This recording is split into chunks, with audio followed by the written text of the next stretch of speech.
आइए, हमारे चैनल में आपका स्वागत है। शुरू करते हैं आज का टॉपिक। कोचिंग करें या ना करें, ये एक मुख्य सवाल बन गया है। और कोचिंगों के बारे में मैं पहले भी बोल चुका हूँ। ये एक बिजनेस है प्रॉपर। ये आपको गाइडेंस ही दे सकती है, ये आपको सफलता की सीढ़ियों तक नहीं पहुँचाएगी। ठीक है, तो इस क्वेश्चन का भी हल करते हैं। भाई, ये किताब पढ़ना बहुत ज़्यादा इम्पोर्टेंट है। मैंने इसकी रेंट देखी 361, 365, इस प्रकार इस किताब की रेंट है। मैं आपको फ्री ऑफ कॉस्ट पढ़ा रहा हूँ और समझा भी रहा हूँ। तो सबसे बड़ा दान भी समय का दान होता है, जो मैं अपना अमूल्य समय आपको दे रहा हूँ। तो आप भी जो जुनून दिखाइए, देखिए, ऐसे बेइज्जती मत करवाइए इंसान की। से लोग बेइज्जती कराने पर तुले हुए हैं भाई, कोई देखते ही नहीं है। लेकिन मैं घबराने वाला नहीं हूँ। मैंने ठान लिया तो पूरी किताब पढ़ा कर ही रहूँगा। ठीक है, मैंने आज तक इतनी छोटी उम्र में जो ठाना है वो करके दिखाया है। तब जाकर मुझे 53 54 54 सर्टिफिकेट से सम्मानित किया गया है। तब जाकर मुझे 37 38 नाम मिले। आप स्काउट से रानी फेसबुक आईडी पर देख लेना मेरे नाम, इसमें 31 या 32 नाम लिखा हुआ है एज इट इज। लोगों द्वारा मुझे संबोधित करके बुलाया गया है। ऐसे नहीं, जो मैं ठान लेता हूँ वो मैं करके दिखाता हूँ। ठीक है, चलते आगे पढ़ते हैं। वैसे मैं इसको समझाने के लिए आपको पहले की तरह शुरुआत में मैंने मारवाड़ी में मीडिया बनाया, उस प्रकार बनाऊँ ने तो ख़त्म भी नहीं होगी। इस पर इसी को सोचते हुए मैंने हिंदी में पढ़ाने का निर्णय लिया। जैसे ये किताब है और धीरे धीरे आपको समझाता भी चलूँ। ठीक है, चलते आगे। कोचिंग करने के बारे में एक खास तो एकदम स्पष्ट है कि यूपीएससी में उत्कृष्ट प्रदर्शन के लिए कोचिंग बिल्कुल भी अनिवार्य नहीं है। उत्कृष्ट बढ़िया प्रदर्शन के लिए कोचिंग बिल्कुल अनिवार्य नहीं, कोई ज़रूरत नहीं है। ठीक है, पर यह भी महत्वपूर्ण है कि हर नए अभ्यर्थी को अच्छे मार्गदर्शन की ज़रूरत होती ही है। और सोशल मीडिया तो मार्गदर्शन से भरा पड़ा है। आप वीडियो कॉलिंग करते हो, आप फिल्में देखते हो, ड्रामे देखते हो, कॉमेडी देखते हो, उसके बजाय कुछ ज्ञान की चीज़ें देखिए। मार्गदर्शन ही चाहिए, पढ़ना आपके हाथ में है। तो मार्गदर्शन तो के लिए मैं ये किताब आपको सुपुर्द कर रहा हूँ, मैं पढ़ा रहा हूँ आपको ये किताब। तो सुनिए, इसके बाद में गांधी जी की किताब सत्य के लिए मेरा प्रयोग, ऐसी किताबों को लाऊंगा मैं आपके सामने। इन किताबों से आपकी दोस्ती करवाऊंगा, आपको मज़ा आएगा, खूब मज़ा आएगा। ऐसा लगेगा आपको मैं इस लेखक से हम बात कर रहे हैं। ठीक है, ऐसे में अच्छे कोचिंग शिक्षक और सीनियर या विशेषज्ञ की मदद सहायक हो सकती है। कोचिंग की मदद से स्टडी मटेरियल को समेटा जा सकता है, यानी ये समझने में मदद मिल सकती है। ठीक, कोचिंग वाले इतनी बड़ी किताबों को एनालिसिस करके इतनी कर देते ना, वैसे मटेरियल में मदद हो सकती है। लेकिन ऐसा भी नहीं है कि जो उन्होंने टॉपिक रखा उन्हीं में से आएगा, ये किसी बात की गारंटी नहीं है। तुम्हें प्रॉपर पूरा सिलेबस पढ़ना ही होगा, एक भी टॉपिक छोड़ना नहीं होगा, ना हर टॉपिक को शॉर्टकट में करना होगा। प्रीलिम्स के साथ आपको मेंस और इंटरव्यू का भी तैयारी करनी पड़ेगी। सारी परीक्षा, सारी किताबें एक दूसरे के पूरक है। ठीक है, सारा सिलेबस साथ पढ़िए। ऐसे नहीं है कि हम जीएस 1 पढ़ते हैं तो जीएस 4 नहीं पढ़ेंगे, पॉलिटिक्स पढ़ते हैं तो हिस्ट्री बाद में पढ़ेंगे। साथ पढ़िए, सिमिलर है सारे सब्जेक्ट, यानी ये समझने में मदद मिल सकती है कि क्या पढ़े क्या नहीं। ये तो आजकल सोशल मीडिया पर भी पता चल जाता है। उस समय किताब लिखी, उस समय सोशल मीडिया का इतना चलन नहीं था, और अब सोशल मीडिया का चलन हो गया कोविड काल के बाद। ठीक है ना। अब आप सारी चीज़ सर्च करके देख सकते हो। सबसे बड़ी बड़ी कोचिंग है आपके इंतज़ार में है, फिराक में है, कम रेट में भी मिल जाती है। प्रॉपर अपना एक स्टडी रूम बनाइए, ठीक है, और तैयारी कीजिए अपने लैपटॉप से। इस तरह अच्छी कोचिंग प्रोफेशनल ढंग से तैयारी में मदद कर सकती है। साथ ही कोचिंग में उत्तर लेखन का अभ्यास किया जा सकता है, जैसे मॉक टेस्ट आजकल मोबाइल पर भी आते हैं। तो आपके हाथ में, कहते हैं लोग के फीलिंग नहीं होती है, हम ऑफलाइन में बैठते तो फीलिंग होती है, ऑनलाइन में फीलिंग नहीं होती। लेकिन मैं कहता हूँ फीलिंग लानी पड़ती है। ऑफलाइन में भी हम मॉक टेस्ट समझ कर देते हैं तो कोई फीलिंग नहीं आती है। आप देख लेना, ठीक है। फालतू के पैसा बर्बाद है। आप अच्छे से अपना कमरा तैयार करके आराम से पढ़ाई कर सकते हो, और किसी को दुख भी नहीं दे सकते हो। वैसे आपके पीछे अपना घर वाले भी दुख होते हैं। बच्चा कब सोता है, कब खाता है, कब पहनता है, क्या कर रहा है, दुख पा रहा है बच्चा, बच्चा परेशानी में है, वो टेंशन का सामना करना पड़ता है हर आदमी को। आपके पीछे ही भागते हैं, तो उनके टेंशन को भी फ्री बनाइए। आप प्रॉपर अपना रूम बनाइए और तैयारी कीजिए, ठीक है। और समय समय पर अपनी तैयारी की समीक्षा की जा सकती है। कभी कभी कोचिंग में आपको कुछ ऐसे सहपाठी दोस्त मिल जाते हैं जो तैयारी के प्रति गंभीर होते हैं। कुछ अभ्यर्थी मिल भी जाते हैं, कुछ आपके नज़दीक भी है, कुछ आपको लाइब्रेरियों में भी मिल जाएंगे, ठीक है। तो लाइब्रेरी का भी आप विजिट कीजिए, और जिनके साथ आप तैयारी में अच्छा ग्रुप डिस्कशन कर सकते हैं, आप जिनके साथ बैठकर ग्रुप डिस्कशन कर सकते हैं। तो आप सर्वप्रथम ये सोचिए, सुनिए लोगों को, जैसे आपसे सीनियर है, आपसे अच्छे प्रदर्शन है हर परीक्षा में, तो उनसे बात करके आप कीजिए हम यूपीएससी की तैयारी करते हैं। आप बिठाइए और आप सारे दोस्त डिस्कसिंग कीजिए ग्रुप में। ये नहीं आप कोचिंग में जाकर उनसे डिस्कसिंग करें, वो आपके एक थप्पड़ मारेंगे जोर से ऐसे, ठीक है ना। दिमाग खराब करते हो पागल, कैसे आ गए।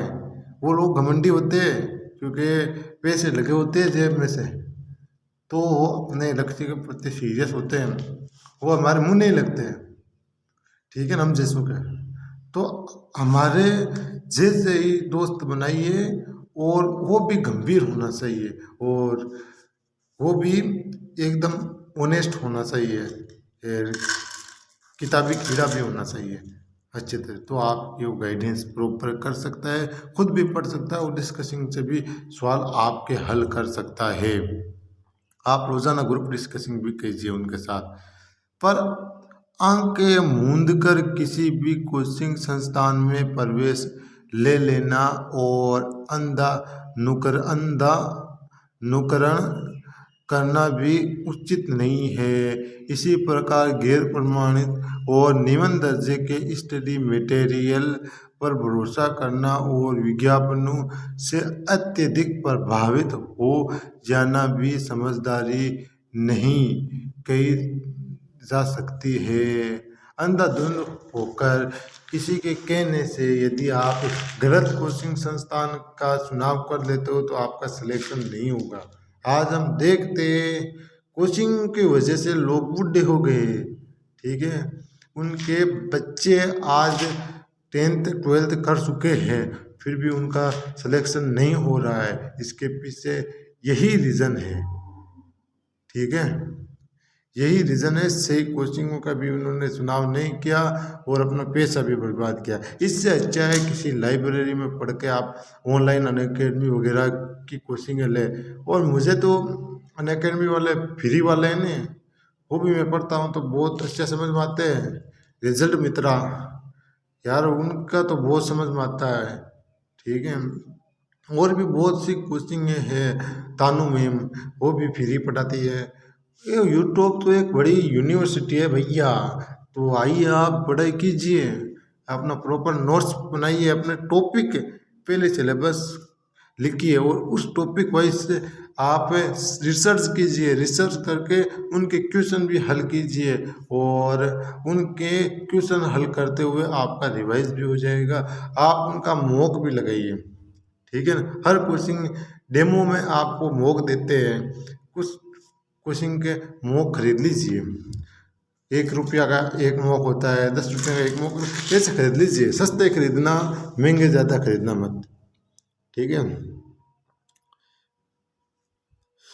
यदि आप कोचिंग में प्रवेश लेते हैं तो यहाँ कक्षाएं करने के साथ साथ अपने आँख कान भी खुले रखें।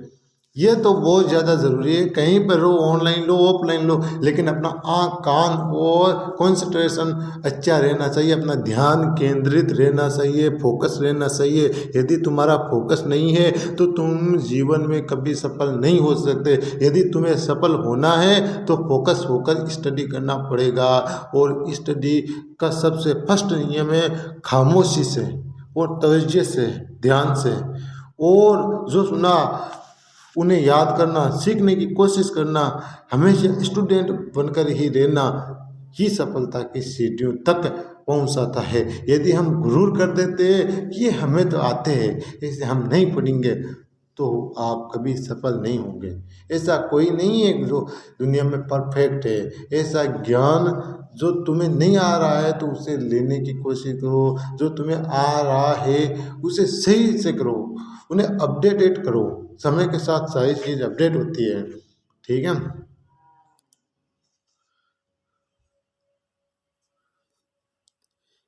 कहने का मतलब यह है कि प्रमाणित किताबें, पत्रिकाएं और वेबसाइटें भी फॉलो करना जरूरी है। विस्तृत सूची इसी पुस्तक के अध्याय क्या पढ़े, क्या ना पढ़े और कैसे पढ़े में दी गई है। हमने पहले पढ़ चुके हैं, क्या पढ़े क्या नहीं पढ़े, कैसे पढ़े, कैसे पढ़ना चाहिए, क्या सिलेबस है, सारी चीज़ हमने पढ़ ली। इस किताब, ऐसी किताब मैंने कहीं नहीं देखी। हमने बहुत से रिसर्च करके अभी लेटेस्ट के जितने IAS है, आदित्य श्रीवास्तव और नौशीन मैम जैसों के इंटरव्यू देख के उसके बेस पर और बड़े बड़े IAS के कहने पर ये चीज़ मैंने पाई।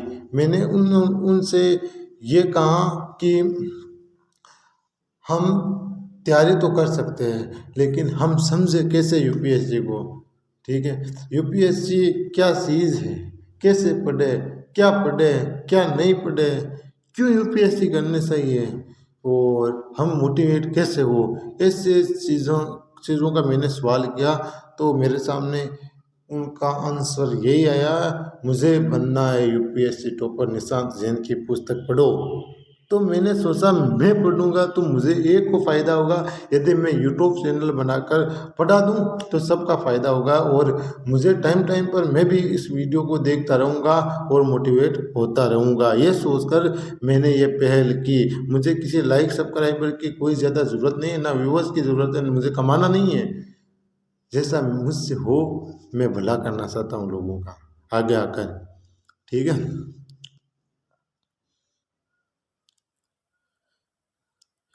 विस्तृत सूची पुस्तक के अध्याय क्या पढ़े, क्या ना पढ़े और कैसे पढ़े में दी गई है। यहाँ यह भी ध्यान रखने योग्य है, फोटो को शेयर करते हैं इधर, कि कोई भी टॉपिक बहुत सारी जगहों से ना पढ़े। बहुत से टॉपिक होते हैं, बहुत सारी जगहों से ना पढ़े। कोई विकीपीडिया को फॉलो करता है तो गूगल पर विकीपीडिया से ही पढ़े, दूसरी वेबसाइट पर ना जाए। कोई रिजल्ट मित्रा प्लेटफॉर्म सुनील वर्मा की वीडियो देखता है, वो फ्री पढ़ाता है भैया, तो उसकी वीडियो देखते रहो। ठीक है मेरे भाइयों, ये वक्त है, वक्त बर्बाद करने का नहीं है। कोई अनअकैडमी पर देखता है वीडियो तो वो देखिए, पूरा मटेरियल नहीं है तो फिर जितना मटेरियल है वो कवर कीजिए, टॉपिक वाइज कवर कीजिए। ठीक है, और किताबों से भी पढ़ लीजिए, टॉपर्स नोट वगैरह से अच्छे हैं। ठीक है, तो टॉपर्स नोट वगैरह आप किताबें ना खरीदे तो भी चल जाएगा, अपने लैपटॉप में पीडीएफ डाउनलोड कर ले। 99 रुपये में ऐसे आते हैं, ऑफर देते हैं, बहुत अच्छी है। मैंने भी एक बार देखा हो सारे, लेकिन मुझसे तो पढ़ा नहीं जाता भाई इतना अभी, क्योंकि ग्रेजुएशन के साथ ग्रेजुएशन का भी बर्डन है सर पर, तो वो भी पढ़ना पड़ता है, और छोटी मोटी और भी पढ़ना पड़ता है, घर का काम भी करना पड़ता है। ठीक है, वैसे मुझे समय मिलेगा तो मैं सारी चीज़ आपको साथ लेकर पढ़ लूँगा। ठीक, हम ऑफलाइन पढ़ेंगे एक साथ, कोई हम रूम किराए लेंगे और वहाँ पर डिस्कशन करेंगे, और आपसे भी मिलते जुलते रहेंगे, सवाल करेंगे, पढ़ते रहेंगे। आप हमसे पूछना, हम आपसे पूछेंगे, हम भाई भाई की तरह रहेंगे, इतने प्यार से रहेंगे, एक अनुपम इतिहास लिख देंगे यदि आप हाथ से इस हाथ से हाथ मिलाओ तो। ठीक है, इस प्रकार करेंगे, इन कोचिंगों की धज्जियां उड़ जाएगी और हम सारे फर्स्ट रैंक से पास होंगे, सारे फर्स्ट रैंक से। ठीक है, यदि हम ग्रुप में 30 मेंबर है तो 30 रैंक हमारी ही होगी, इस प्रकार कोशिश करेंगे। ठीक है, लो हाथ में हाथ दो, करते हैं अच्छी शुरुआत। ठीक है, यदि एक यदि एक स्रोत से पढ़ लिया है तो उसे दूसरे स्रोत से पढ़ने की ज़रूरत सामान्यतः नहीं पड़ती है। जहाँ तक वैकल्पिक विषय की कोचिंग लेने का सवाल ये है, तो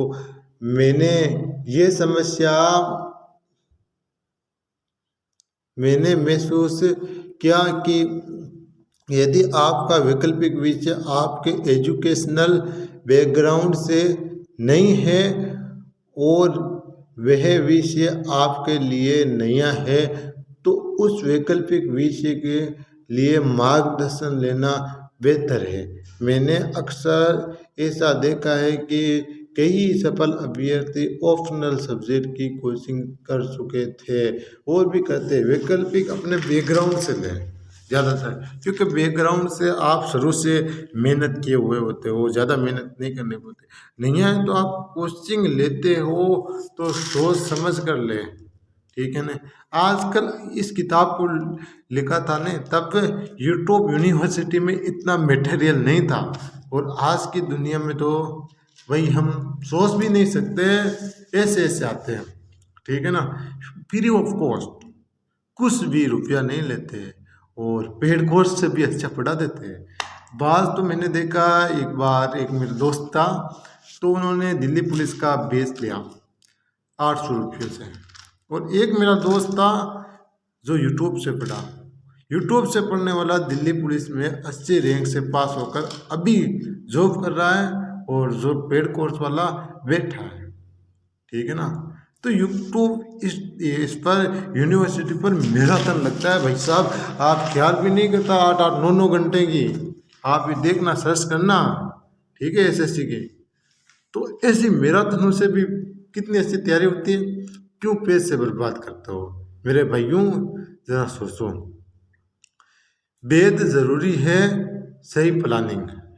ठीक है, ये कल आपको तो कल पढ़ लेते हैं या आज ही पढ़े, कोई बात नहीं, आज पढ़ते हैं।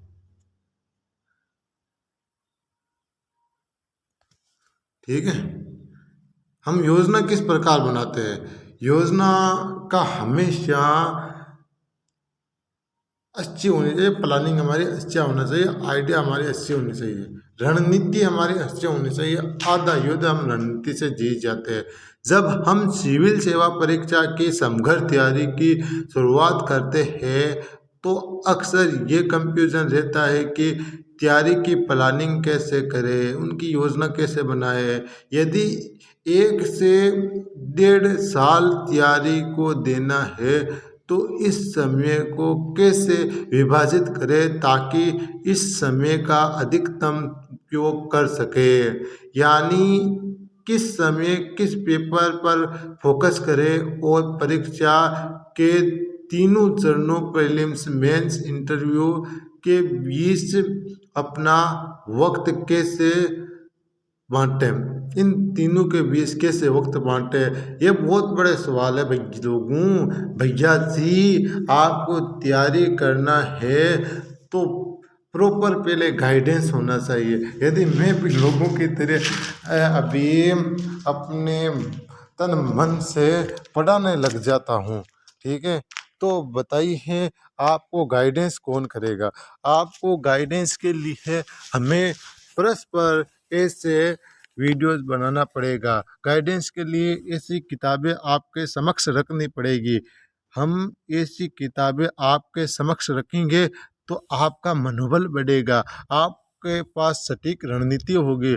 यदि आपके पास सटीक रणनीति होगी तो रणभूमि में आप अर्जुन की तरह दौड़ेंगे, आप महाराणा प्रताप की तरह दौड़ेंगे। यदि महाराणा प्रताप के पास कम समय था और वो युद्ध की तैयारी ना करता तो आज वर्ल्ड विश्व उन्हें याद नहीं करते, क्योंकि वो मेवाड़ का सिरदार, वो नीले घोड़ारा अस्वार, चेतक का अस्वार ने हिम्मत ना हारी, इतने बड़े बादशाह का मुकाबला किया, तब जाकर वर्ल्ड हिस्ट्री में उन्हें राजस्थान के लोग इस वीर को याद किया जाता है। इसी प्रकार यदि आप डटे रहोगे और अपनी रणनीति से युद्ध में विजय पाओगे इस यूपीएससी की में, तो आपको भी लोग याद रखेंगे।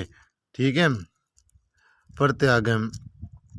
सही योजना बनाना बेहतर रहता है ताकि हर दिन के उहापू और तनाव से बचा जा सके। एक कहावत भी है, प्लान हाउ टू स्टडी।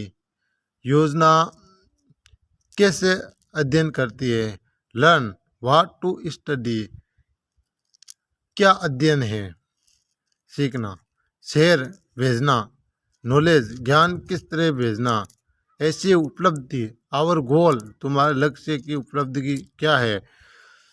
यहाँ तक भी ध्यान रखें कि आप अपनी तैयारी का जो भी प्लान बना रहे हैं उनमें परिवर्तन और सुधार की गुंजाइश हमेशा रखें। ऐसा ना हो कि कोई नया इनपुट या जानकारी मिलने के बाद भी आप अपनी योजना पर अड़ जाए। ऐसी योजना कभी ना बनाए। योजना हमेशा परिवर्तनशील बनाए, क्योंकि परिवर्तन सृष्टि है और स्थिर होना मृत्यु है। यदि आप परिवर्तन लाना चाहते हो, यही तुम्हारा जीवन है। यदि आप स्थिर हो, किसी चीज़ पर अड़ गए हो, स्थिर तो हमेशा मृत्यु होती है, आप मरे हुए हो। जिंदों के लिए हमेशा बदलाव होता है, जहाँ आबा होता है वहीं बदलाव होता है, मेरी अक्सर कहावत होती है। क्योंकि मैं शायर हूँ तो शायराना अंदाज मुझे आता है, शायरी बहुत अच्छी आती है। क्यों, मैं फ्रेशर हूँ, अभी उम्र नहीं है, मुझे इसके बारे में एक्सपीरियंस कम है, इसलिए वीडियो में आपके को मैं क्लियर बोल नहीं सकता हूँ, मैं रुक जाता हूँ। ठीक है, और प्रॉपर मैं जब आपके साथ आऊँगा, मिलूँगा, आप हमें प्यार देंगे, कमेंट देंगे तो मैं खुला बोलूँगा। सारे यूट्यूब के इतिहास में मेरा नाम रहेगा, देख लेना। यदि आप प्यार दो तो, प्यार ना दोगे तो भाई हमारे कम्युनिकेशन स्किल कहाँ है। ठीक है, कम्युनिकेशन स्किल हमेशा किसी भी बंदे को सपोर्ट से आता है।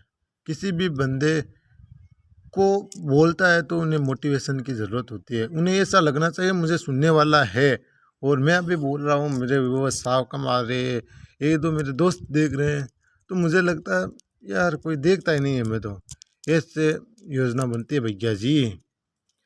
ठीक है,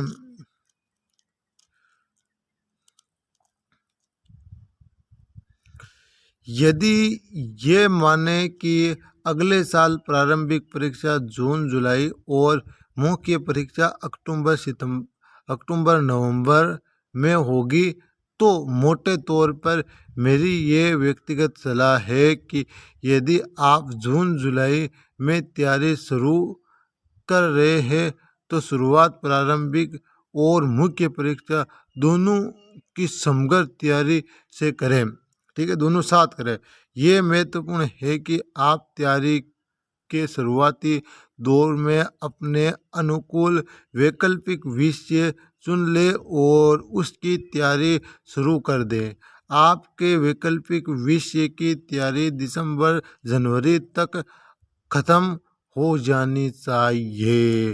प्रारंभिक परीक्षा के ठीक पहले के 3 महीने प्रारंभिक परीक्षा पर ही फोकस करें और प्रीलिम्स देने के तुरंत बाद रिजल्ट का इंतजार किए बगैर फिर से मुख्य परीक्षा की तैयारी में जुट जाए। सोचे नहीं, ये ना कि हमारा रिजल्ट आएगा तब हम तैयारी करें। बहुत कम टाइम रहता है भाई साहब, ठीक है।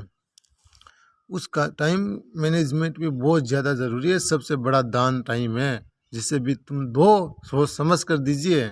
मुझे भी दे रहे हो तो सोच समझ कर दीजिए। वैसे आप सोते सोते मुझे सुन लीजिए, अपना पढ़ाई का नुकसान मत कीजिए। ये भी पढ़ाई का एक हिस्सा है, परंतु मैं यही सलाह देता हूँ, आप मुझे बाद में देख लेना, ठीक है। पहले पढ़ाई कीजिए और पढ़ाई इस तरह कीजिए जैसे किसी ने आज तक की ही नहीं। और जब आप खाली टाइम मिले सोते वक्त मेरा भाषण ये सुन ले, सुनकर सोए। ये भी बहुत ज़्यादा आवश्यक है, क्यों इससे आपके पास बहुत कुछ रणनीतियाँ होगी। ये किताब के माध्यम से मैं आपको अच्छे से समझा सकता हूँ, ठीक है। और आप किताब पढ़ोगे तो मेरी तरह आप समझोगे नहीं, ठीक है।